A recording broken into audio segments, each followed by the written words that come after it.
waaw salaamaaleykum sama gaañ yi mbokki Sénégal donc maa dellu si tey weekend bi rek di ñëw di wax ci actualité bi li ci gën a fës nag mooy tey combat bombardier bi xewoon démb ci guddi yi dama ne woon xam nga man bëgguma woon di fu nekk rek ma am fa sama kàddu quoi parce que voilà nit mënoon nekk xam lépp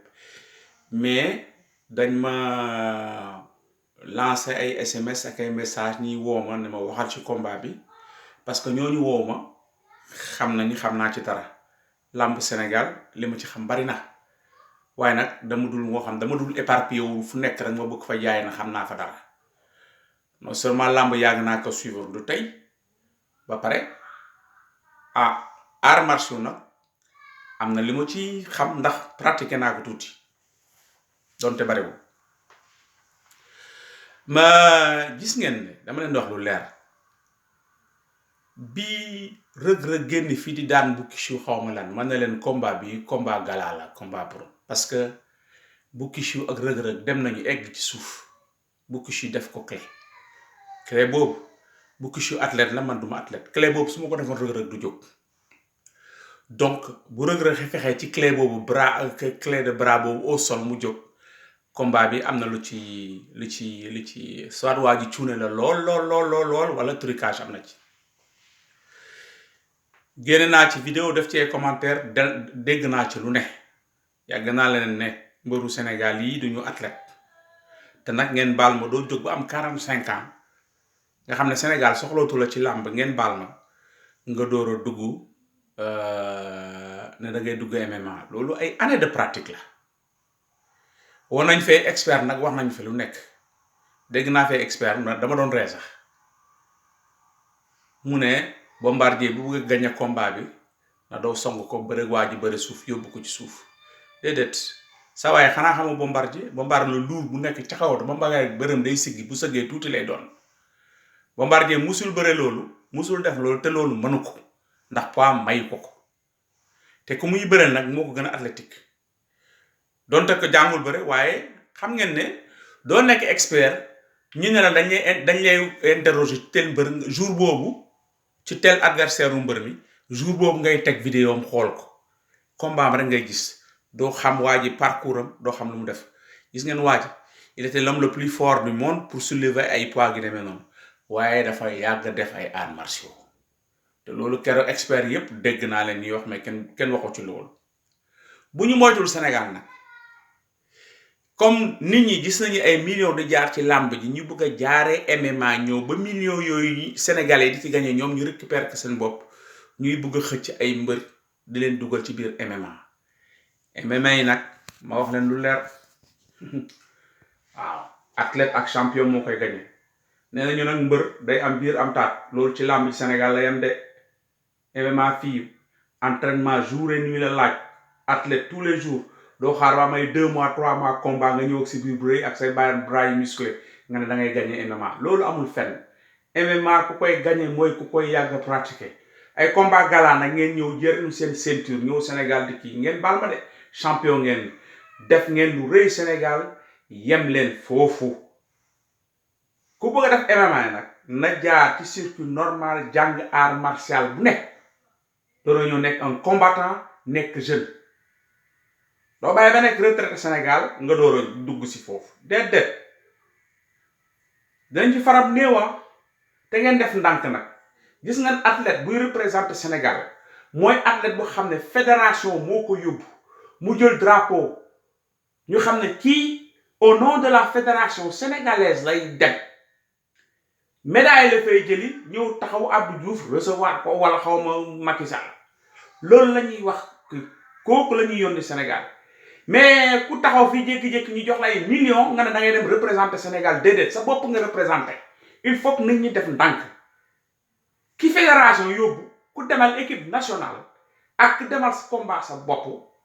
duñu benn dinañ fi farab néew nag ñëw yu lal ko drapeau nit ñi di wax lu nekk fekk waa ji boppam la fa demal dem ci turu équipe nationale ak demal sa bopp uti say millions parce que dangaa retraité Sénégal du benn nañuy waxante dëgg Bombardier nag championnat bu nganda Sénégal def na fa lu fu kenn deful jël na ñaari yoon roi des arènes champion bu nekk daan na ko fi mais na yem foofu buy dem na wuti leneen na ko utali boppam ak ay supporteram bañ a naan Sénégal laay représenté déedéet say millions na koy gagné yóbbu ko sa kër kuy représenté Sénégal na ngay dem indi médaille ñëw taxaw njiitu réew mi mu décorer la tappal la médaille am lu mu la jox loolu mooy ku représenté Sénégal yéen nag da ngeen gaaw a réer dinañ fendi nag ab néew dinañ fendi ab néew de te da ngeen di juum ci làmbu Sénégal lu ci bari bu lu ngeen ci juum gis ngeen VIP yooyu ngeen gis non seulement année yi ñu juddoo déclaré wuñu ko ku ci nekk taayee nga lu mot ay 10 ans 5 ans lu mu ban donc boo ñëwee fekk fii ay athlètes yoo xam ne seen âge réel la ñuy combattre dañ lay lem tëf la ci këy gis ngeen démb li xew arbitre bi heureusement nañ ko naw bu baax a baax bi coup bi ne tëll Bombardier dafa daw for ko xam naa ne coup bi dal na waaji day dem ci suuf bu taxawoon di seetaan wala moom ci boppam mu tétanisé waajoo ji nu mu daw ci Bombardier bu ko dolli woon benn wala ñaari bulo néew la ñuy for yóbbu ko bu leen bàyyi nag di taxaw di wax expert yooyu bàyyi ba combat yi génn ñu doon xamal bu may gisee loxo yi déedéet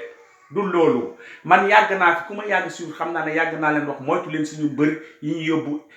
MMA dinañ fi for néew ñi fi nekk na ngeen di ay experts yooyu yëpp ba naa la dama la ne ñooñu dañoon bañoon wax lu ñaaw parce que bu ñëwoon yàq combat bi moo tax ñuy wax loolu waaye gis ngeen waa ji ko xam-xam parcours am doo toog ba bay combat bi ngay xool combat am naan da ngay wax ay point fort am ak point faible te dëkk ñun ñii waajoon yàgg nañ ko xam bu muy te yàgg naa ko wax combat mbëru Sénégal yi à part combat promotion boo fu ñëwee vrai combat kuñ fi dóor benn buloo nga nelaw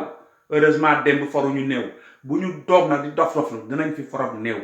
voilà foofu laa yem ci combat bi ma ñëw nag dellu si ci li nga xam ne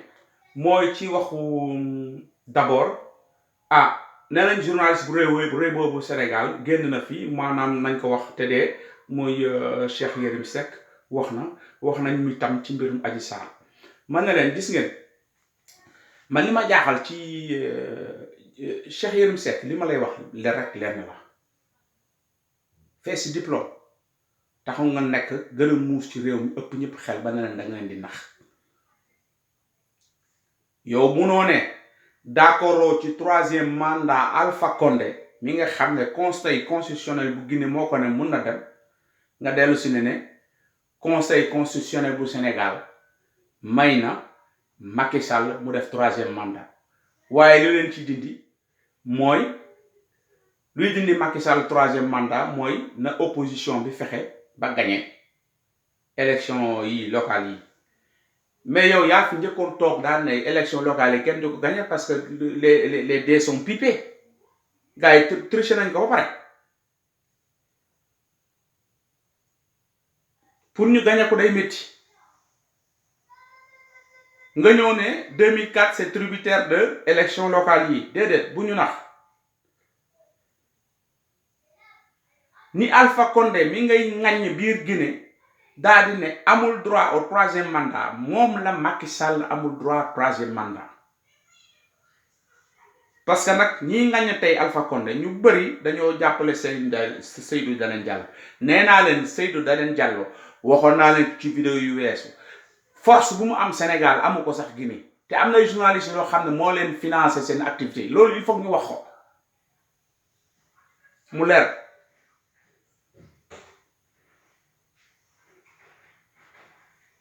il faut ñu wax dëgg bi mu leer ñëw naan constitution bi yow da nga bëgg a jàng wax ne sénégalais yépp yaa leen dàq jàng yaa leen gën a droit tubaab bi sax yaa leen gën a dégg tàpp nul n'a le droit bokkul ak personne n'a le droit yow da nga yab nit ñi nul n'a le droit mooy personne n'a le droit nul mooy personne parce que golo du doon candidat il faut ñu waxante dëgg bi gënoo muus kenn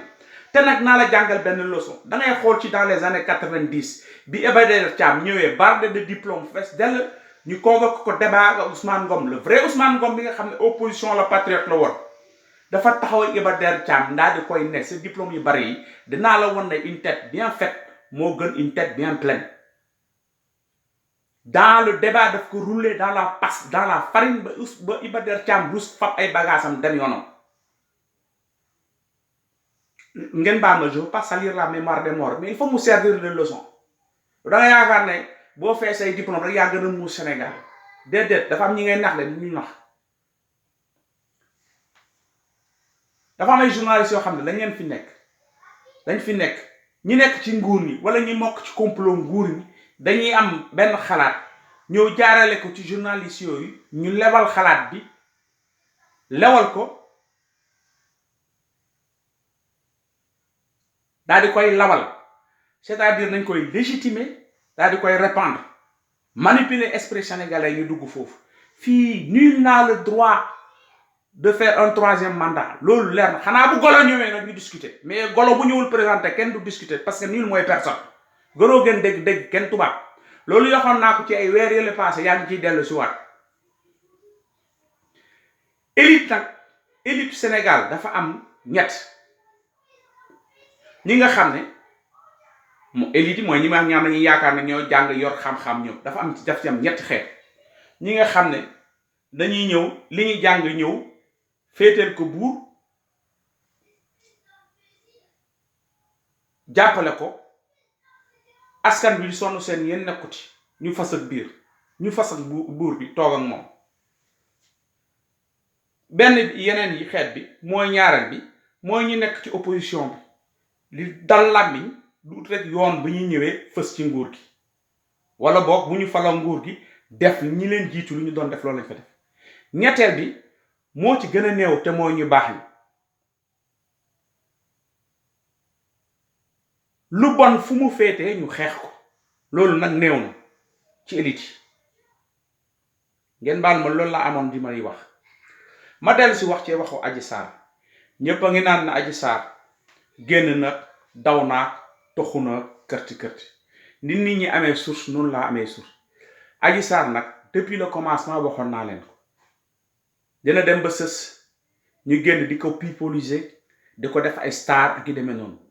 Adji Sarr fi mu nekk dafa toog liñ ko diggoon amu ko pression bi bari mu am ñeneen ñoo xam ne dinañu ne ñoom déglu leen ma bu baax ñoom ñooy journaliste people d'investigation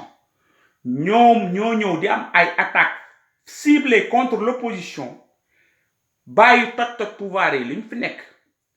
ñu bëgg a xëcc Adji Sarr promote ko leneen moo tax Adji Sarr fàq dem parce que fi mu nekk liñ ko diggoon jotu ko fa te ñeneen ñu ngay ñëw toog ñu fay leen xaalis pour ñu jël Adji Sarr teg ko ci télé yi télé people yooyu ak les faux journalistes d'investigation ñu ñëw defar ay kàcc génne ko pour yàq turu opposition bi loolu moo fa am tey source yu leer laa leen wax dama am source ba nga xam ne li nekk biir palais sax xam naa ko ci biir palais on regrette Bruno Diatta ndax xam nañu boobu ci biir palais ay reprise de justice fii ñu jëlee leen France ñu ñëw toog foofu nekk biir palais di farañe palais bi nga xam ne ñun sax moomuñu ko dañ koo loué France moo ñu ko jox donc bu ñu kenn ndax mbirum Adji Sarr xam nañ ko de ci télé yi lay mujj li ñu koy waajal ci télé yi muy wax naan Ousmane Sonko def naa ni fa lay mujj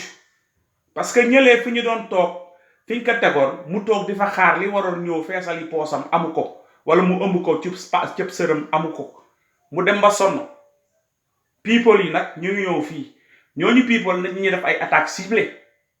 bàyyi nañu pouvoir bi de déedéet opposition bi la ñuy attaqué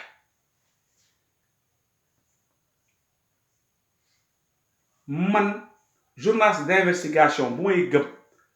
ba tey te xam ne bettuma mooy Babacar Touré kooku dañ ko war a rendre hommage gis naa nag mu génn def ay dernière sortie ay nit di génn di ko ŋañña déedéet boo nekkee journaliste d'investigation doo nëbb dara li nekk pouvoir bu defee tot nga wax ko li nekk opposition bu defee tot nga wax ko li mu gis la wax biir Casamance te il faut ngeen def attention ci li mu wax vrai patriote la waajooju vrai patriote parce que fa la juddoo fa la yaroo fa la màggee jàngee fa il a vécu le traumatisme nga xam ne ba tey ay jeunes Casamance ñu ngi fii traumatisme mu ñu ngeeg moom guerre bi yéen na ngeen nekk seen télé di dang-dange rek mais moom daf ko vivre nee na sénégalais moom patriote la buggul loolu am fa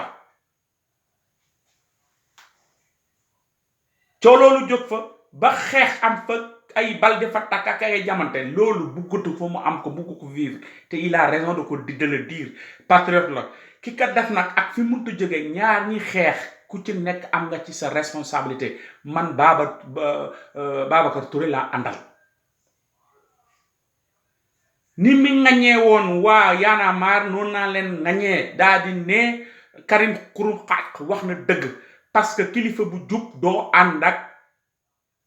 boo nekkee parti njiitu réew doo ànd ak kilifa moom dafa Y'en a marre yoo xam ne dañoo def ay toj-toj te moom waxoon na ko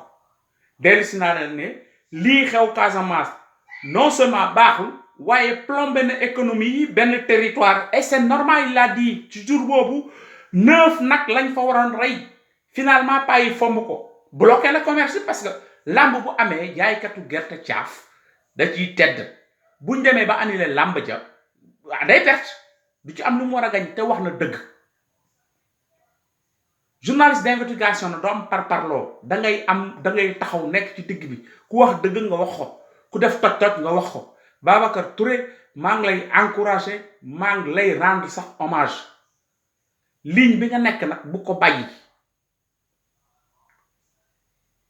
man am naa parti bu muy soutenir waaye militant yooyu bu ñu nekkee ci ay tooxi doonu dama koy wax ndax Sénégal moomu njëkk a ñor ni Casamance ñoree Babacar Touré gars yi daal tey loolu laa amoon li mu ne wax ngeen baal ma bi benn yoon jërëjëf